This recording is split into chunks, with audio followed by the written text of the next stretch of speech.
Não dá para mim, não estou gravando.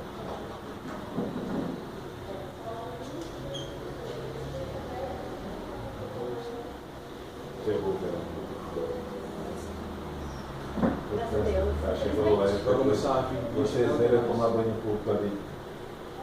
Camisa, tem que usar só camisa escura agora para parecer que.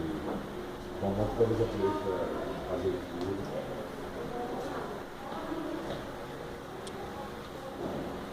Esperar só Você a sabia água chegar. que a Sara está operada? Aqui em cima. Sabia? Não.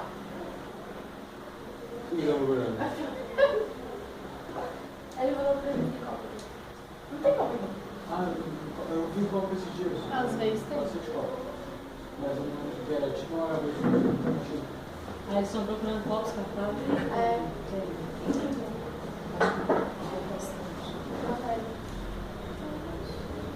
Não manda subir. Amém. Vamos começar. Hoje nós estaremos fazendo uma meditação em um texto e possivelmente nas próximas 3 escalas minhas eu vou trabalhar nesse texto, né? Então nós vamos estar trabalhando pelo menos 3 mensagens, daria para ter mais mensagens em cima. Eu optei em trabalhar 3 temas que são claros aqui e que na verdade vão expressar o pensamento do apóstolo Paulo acerca do que é salvação para nós como cristãos. Então sempre que alguém nos pergunta sobre como a salvação é aplicada à nossa vida, como é que é o processo da salvação aplicada à nossa vida, que vai testificar que de verdade nós fazemos parte do povo que está caminhando para o encontro com o Salvador e após o encontro com o Salvador, uma vida de comunhão eterna com Ele. Então nessa noite nós queremos começar com esse processo. Na verdade, o que nós temos aqui não é o processo completo. Existe uma área na teologia ou na doutrina da salvação que nós chamamos de Ordo Salutis, ou a ordem da salvação, como o desenvolvimento da salvação é aplicada à nossa vida.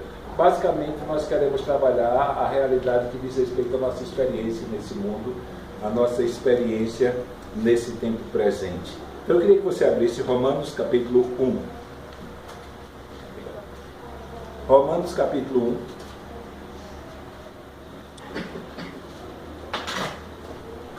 Versículos 16 e 17. Romanos, capítulo 1, versículos 16 e 17. E nós queríamos trabalhar o tema, e eu quero que você não entenda a última palavra no sentido pejorativo ou pecaminoso, né? Mas nós queremos falar hoje sobre as boas novas que orgulham o crente. As boas novas que orgulham. Então, Romanos, capítulo 1, versículos 16 e 17 diz: porque eu não me envergonho do Evangelho de Cristo, pois é o poder de Deus para a salvação de todo aquele que crê, primeiro judeu e também do grego, porque nele se descobre a justiça de Deus de fé em fé, como está escrito, mas o justo viverá da fé. Vamos orar.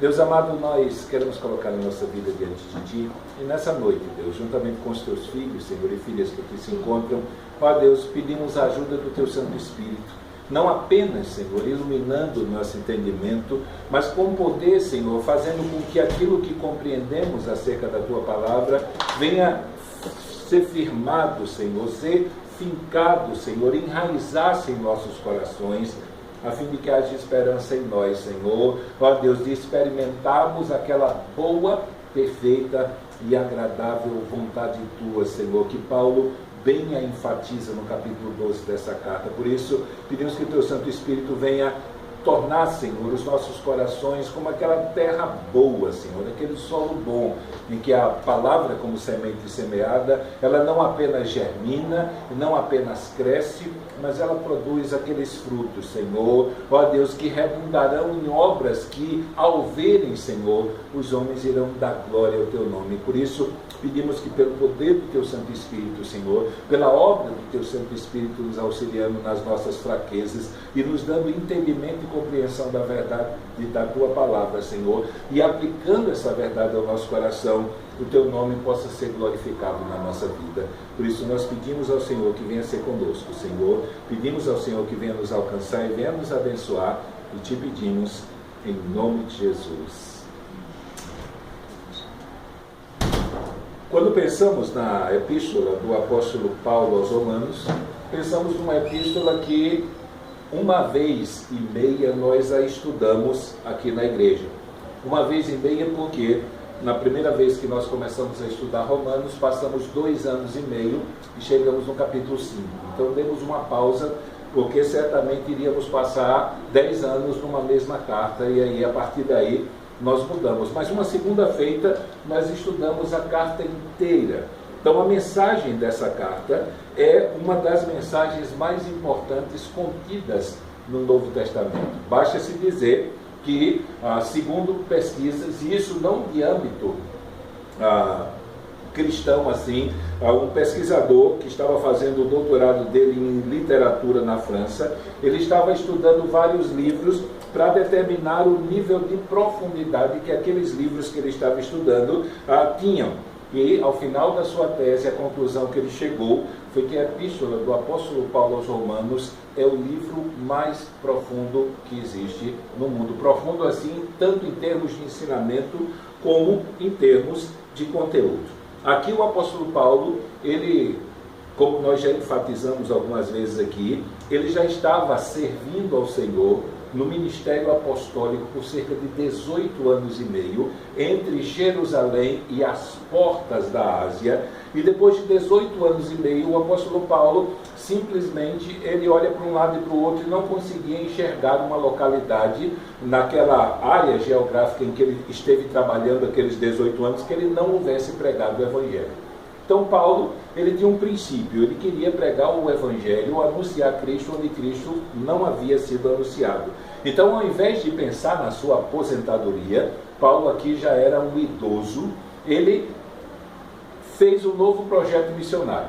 Então ele agora queria sair de onde estava e pregar o Evangelho até a Europa, pregar o Evangelho até a Espanha, e ele precisava de uma igreja que o apoiasse. Como Antioquia foi nas suas primeiras 3 viagens, então agora ele precisava de uma igreja que desse apoio, que fosse aquele porto seguro onde ele saísse para pregar e tivesse para onde voltar, além de todo o envolvimento com a provisão de recursos. E a igreja que ele observou que mais se adaptaria a essa necessidade presente, a que mais se encaixaria no apoio que ele esperava, era a igreja de Roma. Só que tinha um problema: a igreja de Roma não conhecia Paulo. Então Paulo, ele escreve essa carta, a gente sempre usa aquele termo, né, como um currículo vitae. Na sua introdução, ele se apresenta, ele diz qual é a sua função no reino. Paulo, servo de Jesus Cristo, chamado para ser apóstolo, e diz o que ele quer fazer. Ele quer pregar o Evangelho de Deus, que não é uma invenção dele, ele deixa isso claro, mas já havia sido anunciado pelos profetas nas Santas Escrituras. E aí, na sua introdução do capítulo 1 até o 15, Paulo esboça o desejo que ele tem de que a igreja de Roma abrace essa causa, que ele possa ir a Roma e em Roma não apenas se tornar uma bênção para os espanhóis, mas também, como ele diz no versículo 15, eu estou pronto para pregar o Evangelho para vocês também. Então, basicamente, nessa introdução, e mais especificamente nesses 2 versículos que nós lemos, nós temos aqui o que alguns estudiosos do Novo Testamento chamam da trombeta do Evangelho de Paulo, ou seja, o grito sobre o qual todo o conteúdo do Evangelho que ele pregava está embutido. Por que Paulo ele tinha tanta disposição para pregar o Evangelho? Porque ele tinha tanta, mesmo já estando velho, já estando há 18 anos ou um pouco mais, servindo ao Senhor na pregação do Evangelho, ele não pensa em parar, mas ele pensa em continuar e abraçar um ministério muito mais trabalhoso do que aquele, porque ele reconhecia que o Evangelho é a única mensagem que pode trazer salvação ao mundo perdido. Tanto judeus como não judeus precisavam ouvir o Evangelho. Então aqui nós temos um Paulo, como é que eu posso dizer assim, entusiasmado para recomeçar a sua obra de pregação do Evangelho. Depois de cerca de 18 anos e meio, com mais de 60 anos de idade, Paulo agora anseia, Paulo deseja pregar o Evangelho naqueles lugares onde Cristo não foi anunciado, a fim de que a salvação pudesse chegar lá. E ele começa o versículo 16 usando uma expressão que não deve ser lida da maneira como está escrito. O que Paulo está expressando aqui no não me envergonho é a profunda honra que ele tinha de haver sido escolhido por Deus como canal através de quem o Evangelho há de chegar às pessoas. E aí nós ficamos pensando assim, né? O que levou esse homem a estar tão entusiasmado com seu envolvimento na obra do Senhor? Não foram as suas experiências de vida, gente. Um homem que está profundamente entusiasmado em servir mais ao Senhor do que ele serviu até aquele momento, só que todo esse entusiasmo não poderia ser levado em conta a partir das experiências que ele teve. Eu gostaria só de citar, quando Paulo escreveu isso aqui, qual era a condição dele, gente? Onde Paulo se encontrava? O que Paulo já havia experimentado até agora sobre a sua vida depois da sua conversão. Uma coisa nós sabemos aqui, é que o apóstolo Paulo, desde a sua conversão até o momento em que ele escreveu essa carta, ele estava na cidade de Corinto.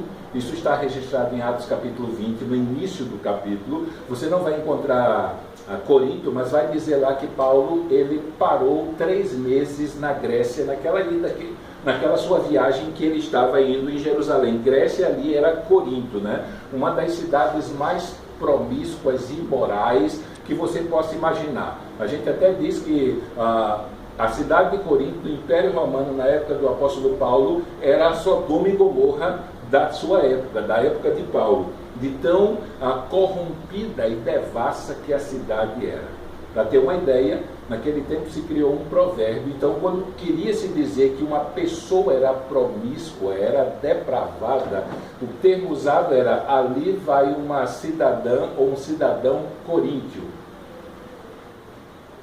Quando uma pessoa era moralmente abaixo da medida do que deveria ser, então atribuía-se a essa pessoa, se fosse uma mulher, uma coríntia, ou se fosse homem, um coríntio, ainda que ele não fosse morador da cidade, nem tivesse nascido lá. Então, Paulo estava nessa cidade. Só que, para chegar lá, o caminho não foi fácil. Paulo se converte, depois de convertido, ele tem que se mandar de Jerusalém, ele tem que fugir de Jerusalém. Paulo foi perseguido em Damasco, mal se converteu, já teve problemas. De Damasco ele parte para Jerusalém, foi rejeitado em Jerusalém, teve que fugir às escuras para não ser pego, porque os judeus queriam matar ele. Depois ele vai para sua terra natal e por cerca de 14 anos esquecem o cara lá. Depois de 14 anos ele aparece para, juntamente, depois da escolha de Antioquia, juntamente com Barnabé, começar a sua viagem missionária, a sua primeira viagem missionária. E já no decurso da sua primeira viagem missionária, Paulo foi apedrejado em Listra. No decurso das suas viagens, foi açoitado e preso em Filipos. Em Tessalônica, ele teve que sair corrido. O povo, e no caso aqui, nesse caso especial, por causa do perigo que ele estava correndo, os próprios crentes se incumbiram da necessidade de expulsar Paulo de lá. Paulo foi expulso de Tessalônica, foi também enxotado de Bereia. Quando souberam que os de Tessalônica estavam vindo para armar tumulto na cidade, os crentes já pegaram Paulo, mandaram Paulo para Corinto, né? E eu acho interessante isso, é que não estava diretamente nos planos de Paulo passar ali, mas por causa do perigo de vida que ele estava correndo em Bereia, eles tiveram que mandar Paulo e conduzir Paulo até as portas de Corinto. Ele, em Atenas, no seu discurso, foi chamado de um pregador de ensinos esquisitos, assim como um tagarela, uma pessoa que estava dizendo palavras soltas do ar. E ele foi chamado de impostor, de um falso apóstolo de Jesus Cristo. E aí, se nós pegarmos o ministério todo, ele sofreu mais uma série de coisas, mas basicamente ele foi perseguido em Damasco, rejeitado em Jerusalém, esquecido em Tarso, apedrejado em Listra, açoitado e preso em Filipos, escorraçado de Tessalônica, enxotado de Bereia, chamado de tagarela em Atenas e de falso apóstolo em Corinto. E depois de passar por tudo isso, Paulo está animado para continuar a obra que ele foi chamado por Deus para fazer. Imagine se nós tivéssemos um currículo vitae desse. Imagine se nós, as pessoas, nos perguntarem, olha, como é que tem sido a sua experiência depois que você entregou a sua vida a Jesus Cristo? E você tivesse que relatar uma série de situações dessas, que só iam revelar que a sua entrega de vida a Cristo só trouxe sobre a sua vida provação e sofrimento. Antigamente tinha muito, eu não ouço mais, infelizmente, né? Mas tinha aquela história, né, que dizia, a pessoa entregou a vida a Jesus Cristo e parece que tudo deu errado. Tudo começou a dar errado na sua vida depois que você virou crente. Isso era uma das marcas da igreja primitiva. Se tornar crente naquela época era sinônimo de ter que viver escondido, dependendo da época, correr o risco de ser preso, torturado e, se não negasse Jesus Cristo, morrer. Se existe uma marca que recaía sobre a igreja daquela época, era a pobreza. Então você queria ficar pobre, virava um crente. Porque dependendo do lugar em que você se convertesse, eles tomavam tudo que você tinha, lhe expulsavam da sua casa, como diz aquele provérbio popular, com a mão à frente e outra atrás, sem eira nem beira, mas ainda assim, nenhuma dessas pressões e nenhuma das aplicações dessas realidades à vida dos crentes fazia com que eles tivessem a sua fé abalada. Então aqui nós temos um Paulo que poderia dizer acerca da sua vida que até aquele momento, minha experiência de vida com Cristo tem sido uma experiência de provação e sofrimento. Mas ainda assim, o sofrimento e a provação não foi capaz de simplesmente tirar o ânimo do coração de Paulo de continuar servindo ao Senhor. E é justamente depois de passar por todas essas experiências difíceis que Paulo pega a sua peninha e escreve isso aqui. Literalmente, eu tenho um grande orgulho do Evangelho. Só que ele escreve, eu não me envergonho. Isso aqui era uma figura de linguagem que era usada na língua grega, em que a pessoa, ele fazia uma afirmação dizendo o oposto daquilo que ele queria dizer. Então Paulo queria dizer aqui que para ele se sentia profundamente honrado do Evangelho. Ele não era orgulhoso por causa dele, ele não era orgulhoso por causa da obra que ele estava realizando, ele não era orgulhoso porque até aquele momento ele tinha suportado todo esse sofrimento e não havia desistido da caminhada.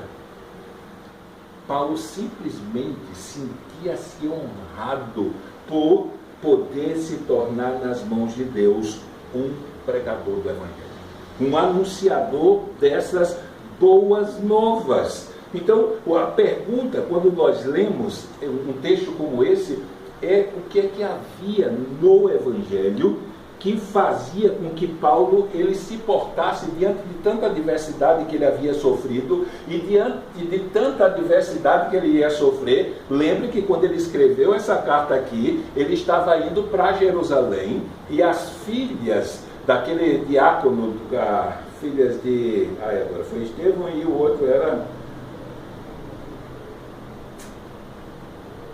O Estevão foi apedrejado. E o outro era um dos diáconos. Tinha duas filhas. Elas já haviam profetizado para Paulo que ele ia ser preso em Jerusalém. E ele ia cair nas mãos dos gentios.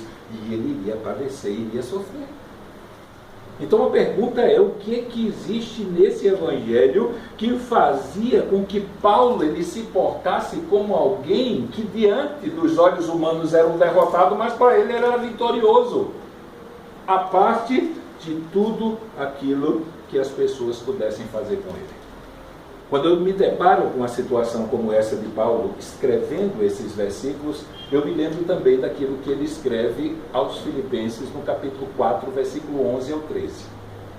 Paulo, ele escreve a sua carta aos Filipenses na prisão, gente. Ele estava numa masmorra, que não era como as prisões de hoje não, né? Perto das prisões de hoje, ou melhor, comparando, as prisões de hoje são motel, perto das prisões em que Paulo ele havia sido colocado como um criminoso comum por causa da pregação do Evangelho, por causa de Jesus Cristo. Então Paulo escreve na prisão, na masmorra, acorrentado, preso num tronco, aquela carta, e eu digo escrevo porque eles tinham um secretário, era comum isso acontecer, e ele ditava e a pessoa escrevia, mas Paulo, ele estava preso numa masmorra e ele escreveu a carta que é conhecida como a carta da alegria. O tempo todo, pelo menos eu acho que 8 vezes na carta aos Filipenses, ele vem discorrendo uma determinada doutrina e ele para e dá um brado: regozijai-vos, e outra vez vos digo, alegrai-vos no Senhor.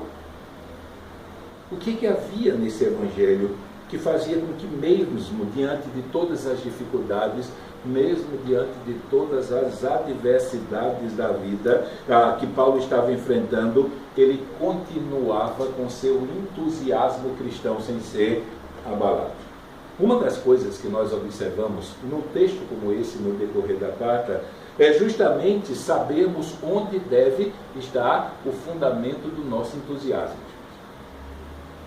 Como cristãos, o que é que deve ser o motivo pelo qual nós estamos com a vida sempre entusiasmada, vislumbrante assim, em relação à nossa fé? Não deve ser por causa das coisas que acontecem conosco no tempo presente. Não devem ser por causa das respostas das orações que Deus nos deu depois da nossa conversão. Não deve ser em relação a nenhuma experiência que nós possamos ter com Deus nesse momento presente. Se nós depositarmos a esperança da nossa vida somente nas experiências presentes que nós podemos ter no curso dessa vida, Paulo diz na carta dos Coríntios que nós somos os mais miseráveis dos homens.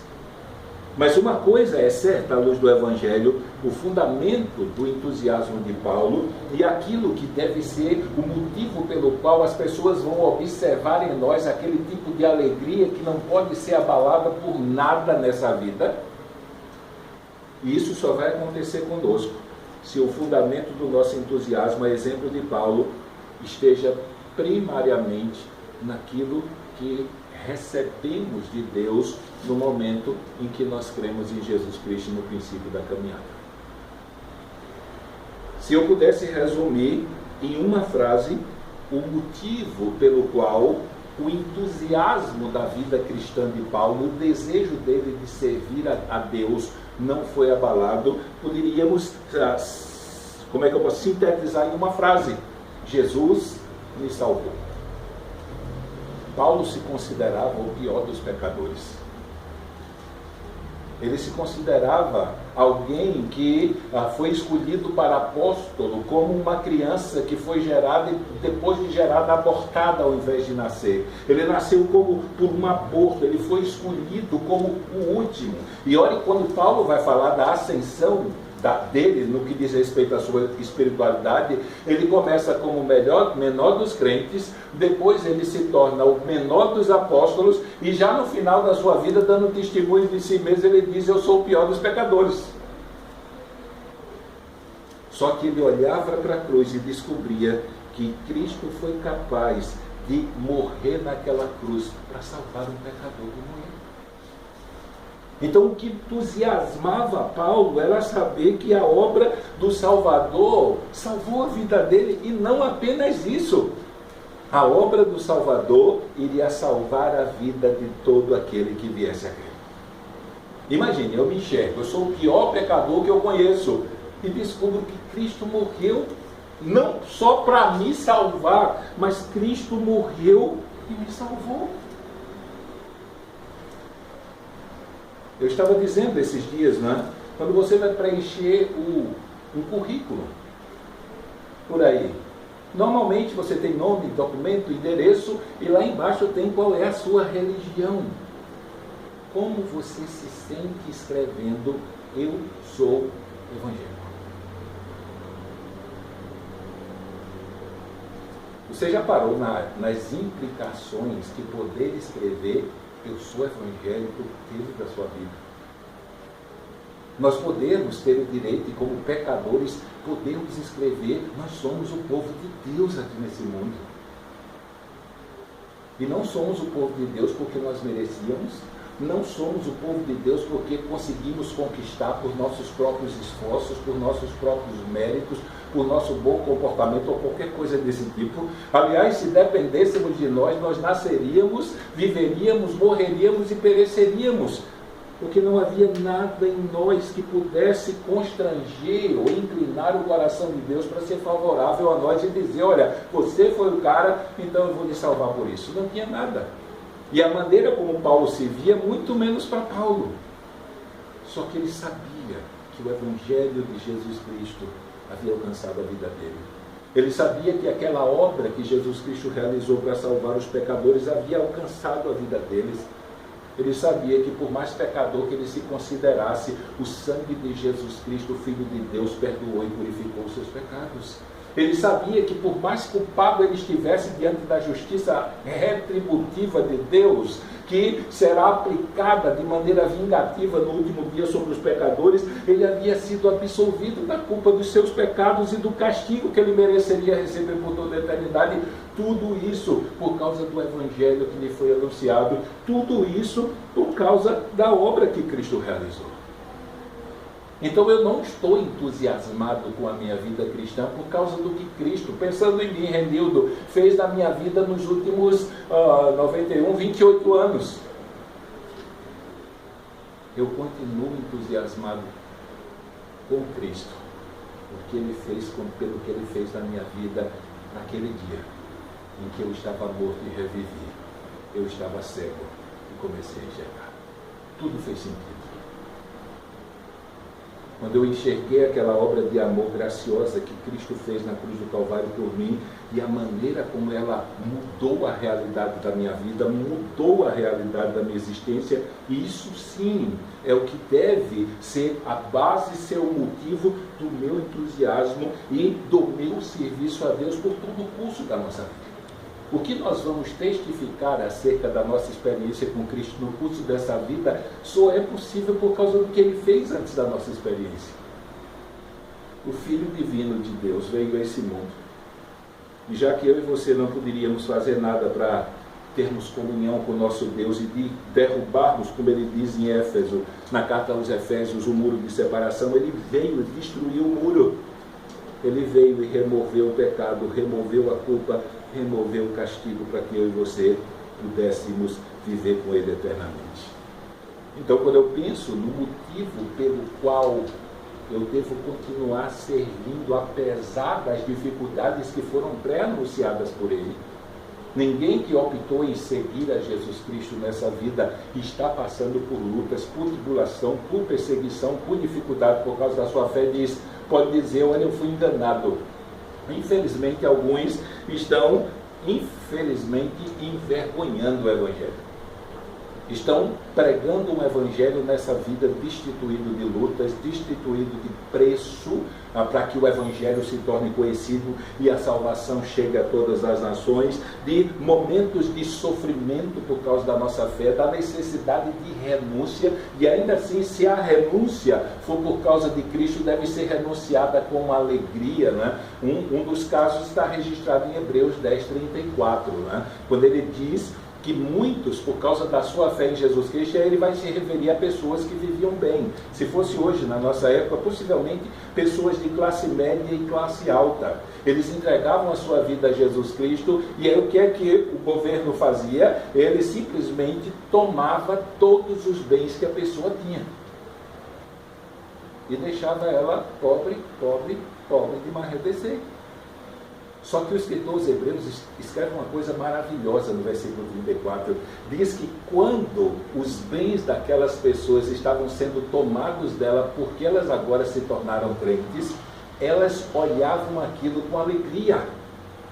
Elas não ficavam lá resmungando, elas não ficavam lá murmurando, porque elas creram em Jesus Cristo. Os homens que não creram, aqueles que não professaram a sua fé em Jesus Cristo, vieram e tomaram tudo que ela havia trabalhado a vida toda para conquistar. E o motivo ele vai dizer, porque elas sabiam que havia nos céus uma possessão melhor e permanente aguardando elas. Levaram o passageiro, levaram o terreno, levaram o temporal, levaram aquilo que o ladrão pode roubar, a traça pode roer, o ferrugem pode estragar, mas aquele tesouro que Jesus anunciou, que ladrão não podia roubar, traça não podia roer, ferrugem não podia estragar, estava guardando eles, e quando eles se apropriassem desse tesouro, seria para eles eternamente. Então eles simplesmente querem levar o terreno, podem levar. Querem levar o corruptível, pode levar. Mas aquele tesouro que Deus tem reservado para aqueles que foram alcançados pela salvação de Cristo, ninguém, absolutamente ninguém, poderá levar. E aí, quando nós vivemos à luz dessa realidade maior e mais alta, as coisas dessa vida não serão suficientes, quer sejam boas, quer sejam mais, para afetar a nossa vida e a trajetória do nosso comprometimento com Deus e sua causa. Imagine, eu dei para vocês alguns versículos, Filipenses 4, 11, 12 e 13. Quem pegou? Eu quero que você leia o 13. Primeiro.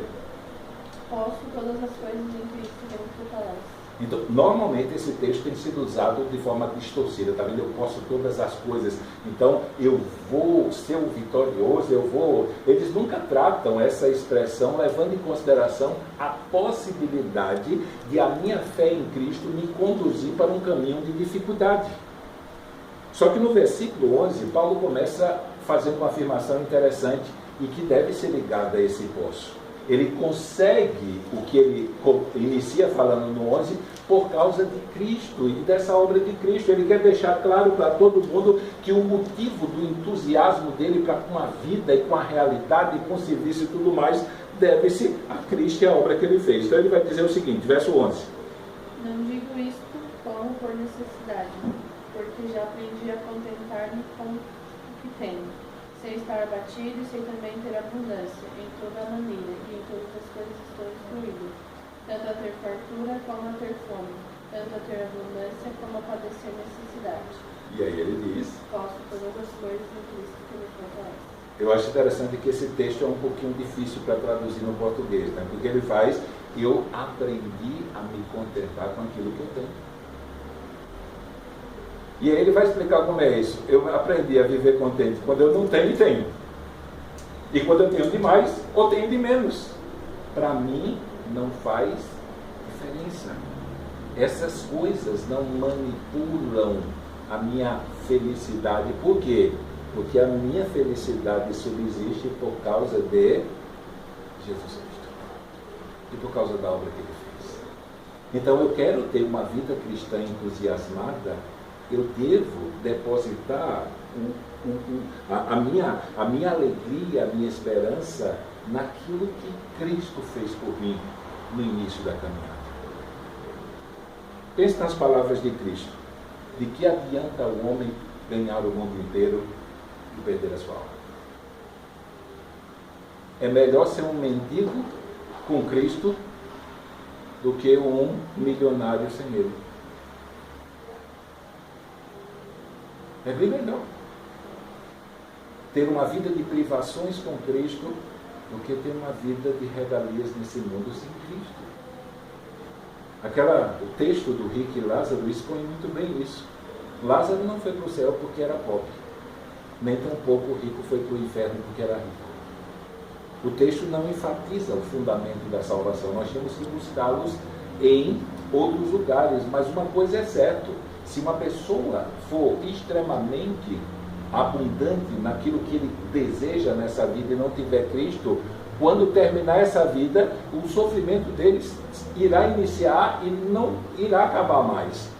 Mas ainda que nós lidemos com dificuldades na nossa caminhada aqui por causa de Cristo, nós devemos viver entusiasmado e com esperança. Por quê? Porque nós sabemos que quando Cristo voltar, o nosso sofrimento e a nossa luta terminará, e terminará eternamente. Tanto que Paulo, exortando os próprios crentes de Roma aqui a permanecerem firmes nas dificuldades e nos sofrimentos que eles estavam passando, lá em 8,18 ele vai dizer: porque as aflições do tempo presente não podem ser comparadas à glória que há de ser revelada em vós não por vir. Então você diz: pastor, eu sou um crente, pastor, eu estou sofrendo tanto. O que é que eu tenho que dizer para você, irmão? Olhe para o que está lhe aguardando lá no final. Os sofrimentos dessa vida, infelizmente, vão fazer parte da nossa vida até que ela termine. Uma coisa eu e você sabemos: quando a vida terminar aqui, nunca mais sofrimento, nunca mais dor, nunca mais choro e por diante. Então, quando eu e você dizemos: Jesus me salvou, nós estamos confessando que nós fomos objetos sem merecer de todas essas bênçãos de Deus para a nossa vida. Fomos perdoados, fomos justificados, fomos absolvidos e aí por diante. E quando nós começamos a pensar nessas bênçãos, aí sim, tudo aquilo que diz respeito à realidade da nossa experiência com Deus faz sentido, inclusive um culto como esse. Inclusive um culto como esse. Eu estava pensando naquele segundo louvor que foi cantado ali, gente. Eu cantando louvor e pensando na pregação. Tantos e tantos benefícios que são proclamados num hino como aquele e que nos foi dado sem nós merecermos nenhum deles. Imagine nós estarmos cantando para o nosso Deus a alegria de haver sido abençoados com uma música. Não é uma cantoria. Por isso que se chama de louvor. Um louvor que está imbuído num contexto de adoração, de reconhecimento a Deus da sua grandeza e dos benefícios que Ele tem nos feito. Então, quando pensamos nesse entusiasmo de Paulo, Paulo contava tudo isso, ele somava tudo isso, e essas coisas, quando somadas, se tornavam um privilégio tão grandioso que ele dizia: olha, não importa, se eu tiver que sofrer isso aqui até o fim da minha vida, eu vou. Vale a pena. Porque o que eu ganhei foi demais para que eu me recuse a servir ao meu